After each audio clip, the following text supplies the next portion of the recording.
Hi, this is more holistic. How's everybody doing today? I hope you're doing great. I'm doing wonderful. And just this is more holistic. It's about the complete balance and being in connection with divine law of the universe. I guess the great mother goddess Amet, uh, to be in balance and not to be out of order or disharmony.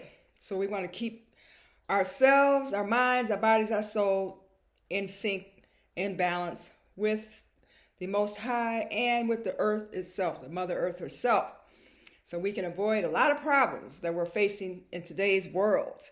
So how is everybody doing? I hope everybody's doing great. So give me a thumbs up if you can. Share. Subscribe. And to all my subscribers, thank you for being patient with me as I present this information to you. So I'm here to help save you from total destruction. That's why I'm here. That's my purpose for being here, is to share with you information to help you, to save you. Okay? Do my best. That's my purpose. So I'm glad you're here with me. So what I'm going to talk about today is the benefits of, you know what, broccoli. Now, I've been a vegan, plant-based for 47 years, about a vegan for 20 years. So I used to eat a lot of broccoli, raw broccoli, steamed broccoli, all kinds of broccoli. I ate so much broccoli sprouted broccoli. I ate so much broccoli that I got tired of broccoli, so I just avoided broccoli because I ate so much broccoli. But then there's a lot of new information out about broccoli. And so I just wanted to share it with you in case you're interested in it. And the main thing is, not the main thing, but there's a lot of factors. It has a lot of vitamins, minerals, and vitamins, minerals, and all types of stuff in it to keep you healthy and help your body, your immune system fight off disease. But it also is an anti-aging factor. So if you want to keep your skin and keep yourself looking young as possible, youthful, yes, eat lots of broccoli. It doesn't matter if you throw on all the stuff on your face, or you do the scrubs and you do the, where they have all this facial mask stuff, facial peel. You can skip all that and just go straight to the broccoli and work from the inside out. Okay, a lot of people pile a lot of stuff on the outside, rubbing stuff on the outside, but they don't concentrate on the inside. Okay, well, let me just tell you about some of the benefits of broccoli, right?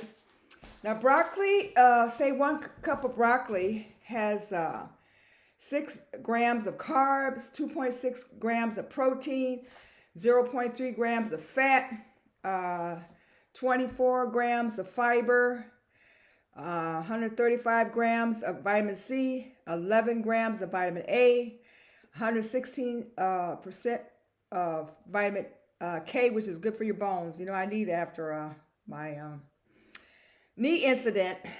I'm going to be eating lots of more broccoli. 14% folate, 8% potassium, 6% phosphorus, and 3% selenium.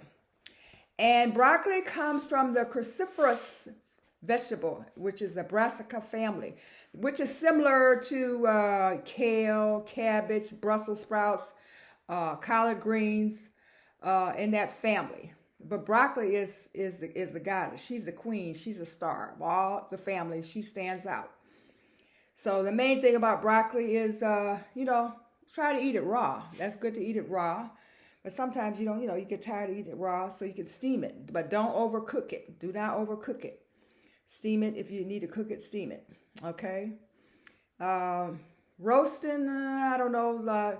I've heard different things about roasting because sometimes something that comes out when you bake something 400 degrees. Baking and roasting is really not good for you.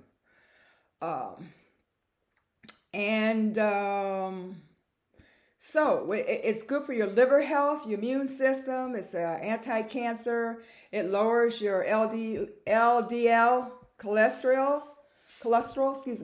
Good for cataracts, osteoarthritis, asthma. Like I said before, anti-aging deal here. And it fights against, certain kinds of cancer, fights against development of tumors, and it reduces inflammation, improving your blood sugar control, boosting immunity and promoting heart health, Helps, helps you look younger. Detoxifies the body. Cures stomach disorders. Keeps bones healthy and strong, which I already mentioned. It's good for and great for your hair. Good for your growth and makes it thicker, longer. Also reduces heart disease and helps age in pregnancy. So you see, broccoli has a lot of things going for it. That's somebody you want to have on your side. It's a good food. And the cruciferous family in itself is good. Like we talked before, your cauliflower, your collard greens, your any type of green, mustard greens, kale, broccoli, all that is, they do basically the same thing that broccoli does, but broccoli is a superstar. So that's all I wanted to say about broccoli. And yeah, I just want to keep in touch with you. What have I been doing? Like my leg is getting better and better now. I just walk. The cane is out. All the walkers out. Everything is out. I'm getting better and better. Walking faster. All I had to do was have a little slight limp. But other than that, everything is doing great, great, great. Because I've been eating. What have I been eating? Well, since it's hot now, I'm in Texas. It's hot here. It's going to get about 85 today. So it's easier for me to be a fruitarian when it's hot. And I experimented with fruitarian when I had to go to Ohio. It was in a northern part of the country. To me, it's more difficult to be a fruitarian. I'm just in the wintertime. I'm not used to winter. I was reared in the winter weather, but once you're out of it for a while, you just get accustomed to the hot weather. So you have to eat something more heavier up there. But now that I'm here, I can eat the lighter, go back to the eating the fruits in the sun, get my vitamin D from the sun, stay out in the sun at least a half an hour a day. I'm out in the sun all day long. So I get my vitamin D that way, the natural way. So it's easy to be a fruitarian. Today, for example, I had bananas, I had some watermelon, I had some, mandarin oranges so far. And then at 12 o'clock, I can have something like a big salad. I don't know exactly what I'm going to eat. I might have some beans or something. I might have black-eyed peas and rice today. Yeah, I may do that. Or I might have a big green salad. I'm not sure. I'm just kind of in limbo. It depends on what my soul wants and what the body is calling for, because the body will tell you what it wants to eat. So that's what I'm doing this afternoon. And that's about it. I hope everybody's doing great. Getting off the dairy. Everybody's getting off the dairy, right? Getting off all forms of flesh. Not eating the rotten flesh. Like anything with a face. No cows, no chickens, which is a bird. No goats, no rabbits, no type of living animal. I hope you're not consuming that. And this channel is for people that are interested in a plant-based diet. If you don't subscribe to that, or you don't believe in that, or you're against that, then maybe this would not be the channel for you. But then if you're interested in it and maybe you want to try it out, this is the channel for you. So what else have I been doing? Well, like I said, I've been working on my book, editing it little by little because I have so much to do. It's going to take me a while. I'm getting there. Piece by piece, 10 minutes a day. And I've been reading what's this author's name? Gerald Horne's book, The Apocalypse. Yeah, that one's pretty good. The 16th century, slavery, white settler colonialists, and capitalism. Very interesting book. I read that, and it's talking about, the place was invaded, and what actually happened, how the tribes, different nationalities, indigenous people were wiped out in the United States, and in order to get the land, and then they ran them off the land, and then they needed to labor, so they kidnapped the Africans, my ancestors, to do all the work, and off the coastal areas, because those were the rice growers, they did the indigo and whatnot. But yeah, now this book here is I finally got this from the library. I had to do it in a library loan. They did give me the book. They haven't banned books yet in Texas. I know they're getting close to it now, right? That's not funny, but yeah, I was able to get the book. I started reading it, and this is what I can't really tear this cover off, so you can't really see it. It's got some men hanging over here. But yeah, very interesting. It's like, Texas was very pro slavery. So that's why they wanted to break away from the Union, because they were for slavery, and they were for, like Stephen Austin, which is the capital of Texas. He was a slave trader, slave owner, and he was very much for the extermination. He said it. He needed to exterminate the indigenous of Texas. And I found out that Mexico, Texas was a part of Mexico, and the reason they wanted to fight and take Texas from Mexico is because Mexico was an abolitionist country, and our ancestors used to run to Mexico for freedom, so they didn't like that. They would go down there and try to hunt them down and get them back. It's really, Bob, y'all got to read this book. Maybe I'll do a book review on it. But anyways, it's very interesting. It gets into detail and all that stuff.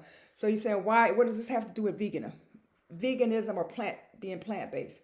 Well, the fact that, I would say the reason it's so important is because the indigenous people were removed from this land. So their whole food system was upset. They were farmers, and they cleared the land, like especially Georgia, Mississippi, Alabama, places like that. And then the settlers needed that. Once the cotton gin was discovered, they wanted, or invented or whatever, they wanted to move them out so they can plant more cotton. So that's how cotton became king, and that's how America got all its wealth and became who it is today off of free labor of cotton, and lots of other things, because that wasn't the original plan. First, it would start off with rice down to South Carolina, the swampy area. Rice, tobacco, that's the earlier part. And then once cotton came in the game, it changed the whole game. They became a really successful, wealthy country off the backs of slaves. And it just tells how they really terrorized them, so they can pick the cotton and wouldn't run away, which they did run away. And they did have lots of revolts and revolutions, and it was fighting and burning them plantations down. And people always get the impression that, there's somebody sitting on a plantation, humming, and wait for them to be free. No, they was fighting, killing folks, and wiping out families and planters. And Nat Turner and Haiti got them all upset. So that's why Britain wanted to end slavery, because it was costing them too much money. So it's very involved. It's very deep. We can get into it later. But what that has to do with plant-based is that because the Aboriginal indigenous Africans basically had a plant-based diet. So once they were kidnapped and snatched and brought over here in a confined space on a what you call plantation, it's better described as a slave camp or concentration camp, slave labor camp, or I would say concentration camp, where they're confined and they did not get their culture foods like, plants and things like that. They got the scraps from the planters, the settler colonialists, capitalist planters, hog. That's why you have soul food. You got your oxtails and your pig guts, pig ears, pig feet, pig snout. All the stuff is just garbage they gave to our ancestors to eat, even though they turned it into, tasty stuff, because I don't eat it. But, so it's still garbage food, and it's not good for you. Okay, and I understand why people eat it, because they've developed a taste for it and you're addicted to it. And, but it's very unhealthy food. Same with the Aboriginal people. Once they chased them off the land and put them in reservations, or you could say concentration camps, basically. Then the government would buy food from, I guess, whoever, the farmers or whatever, and they would give them a lot of flour and canned meats and, processed food. That's why you find a lot of them overweight, dying early too. So both groups are in a confined, limited space, where the food, we don't control our food production, and you can't really grow a lot of good food in the desert and dry places. So that's the holistic view of it. So now, right now, when you have food apartheid in major urban areas where our people live and they don't have grocery stores, that's not a coincidence. That's not an accident. That is done purposely because it's a form of genocide. Back in the day, they had different massacres, like the Elaine massacre in Arkansas, where they exterminated about 800 black people. They don't have to do it like that anymore. They can just set up fast food restaurants, like all in the black neighborhoods where there's not good grocery stores and healthy things, and they can kill you that way. That's a form of, they can liquidate you that way, and that's what's going on. And right in front of your face, it's done intentionally, it's done on purpose, all for profit, all for capitalism to make money off of. Okay, so my point is that become plant-based, become vegan, stay away from divorce, get rid of, stop eating the meat, because you're killing innocent animals. They're dying, billions of them a day. The birds, the chickens, which are birds, and the way they feed them the slop stuff out of bird, mixed with bird stuff. And, there's lots of documentaries online, so you can look that up. So if you look at a holistic view of it, the animals are affected by it. We were affected by it. We're still being affected by it. We're still dying in large numbers by it. Having the 4 basic diseases is all from diet, because it's saying from the research, 85% of the people in the hospital have diseases that are all preventable. They don't have to be there. Just change your diet. And I'm saying this as informational. What I'm giving you is informational. Of course, I'll put out a disclaimer. I'm not a doctor. I'm not a medical person. But this is from the research that I have read, that plant-based diet helps you to ward off these diabolical, detrimental, genocidal diseases. Okay? So take control of your health. Take control of your food, and try to eat as much plant-based as you can. I know sometimes people are on budgets. It's hard, to eat organic. But if you can't get organic, just get the commercial kind. Just wash it really good and eat it. And then if not, you can just grow something in your backyard. If you don't have a backyard, you can grow something in a pot. So that's a way of doing it. And that's about it. I can't think of anything else I can tell you. But that's what's going on. I hope you're all doing great. Wonderful. Thanks for tuning in. Just want to touch bases with you, let you know I'm still here. I'm still rooting for you. I'm here to save you and help you out. And that's it. Have a wonderful day. Thanks for coming to More Holistic. Give me a thumbs up. If you can just subscribe. All is well and good. Okay? And like I said, we're going to, all of this, most of it, the world is out of balance because of this system we're under, which is called capitalism. And presently, the colonized people like myself, and, the melanated people who have been colonized, enslaved and colonized by the oppressors, by the settler colonialists, by the capitalist elite settler colonialists. We have to, basically, I would say, dismantle the system of capitalism, racism, white hegemony, global white hegemony, neocolonialism, imperialism, patriarchy, and ecocide. Because this capitalist system has pushed the earth to the point of destruction, of extinction, of its animals. So I would say Mother Earth, they probably not be able to destroy her, but life as we know it on Earth will not exist anymore. Will be gone. So anyways, we can start by doing our part, by trying to be revolutionary, Pan-Africanist, radical. I would say if you want feminists too, feminists, because there's a lot of people out there who are misogynors, Afro-sexist, sexist, against women, uh, misogynistic, and it's all involved in the culture. It's embedded in the culture. It's weaved in the culture. It's a part of the culture. It's just like air. It's in the religions, in the educational system, and so in order to have a better world, a different world, a new world, we want to get rid of this system and put in a new system. Okay, a brand new holistic system where everything can flourish. Human beings can flourish. The animals can be free and breathe. We all can breathe good air, drink good water, eat fresh plants, organic fruits and vegetables, beans, greens and beans, and berries and nuts and onions and mushrooms and all those wonderful things, bananas and fruits and watermelons, and just live a happy, wonderful, beautiful life. Okay?